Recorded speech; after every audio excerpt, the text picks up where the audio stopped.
ఎప్పుడైనా సరే మీకు బాగా అర్జెంటుగా డబ్బులు కావాల్సొస్తే ఒక బకెట్‌లో నీళ్లు తీసుకోండి.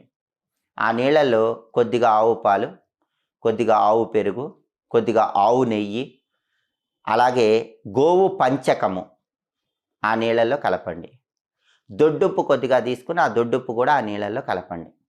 ఆవు పాలు, ఆవు పెరుగు, ఆవు నెయ్యి, ఆవు పంచకము, దొడ్డుప్పు ఇవి ఆ నీళ్ళల్లో బకెట్‌లో కలిపిన తర్వాత ఆ నీళ్లు మీ ఇంట్లో అన్ని గదుల్లో మూలల్లో కొద్ది కొద్దిగా చల్లండి. అలా చల్లితే ఇంట్లోకి లక్ష్మీ శక్తి ప్రవేశిస్తుంది. అలా లక్ష్మీ శక్తి ప్రవేశించటం వల్ల మీకు అవసరానికి డబ్బులు చేతికి అందుతాయి. ఎవరైనా సరే మొండి బాకీలు వసూలు కాక తీవ్రమైన ఇబ్బందులు ఎదుర్కొంటున్నట్లయితే మంగళవారం సాయంకాలం పూట ఈ ప్రత్యేకమైన పరిహారం పాటించండి. అలా పాటిస్తే అవసరానికి డబ్బులు చేతికి అందటంతో పాటుగా మొండి బాకీలు తొందరగా వసూలు కావటానికి కూడా ఈ పరిహారం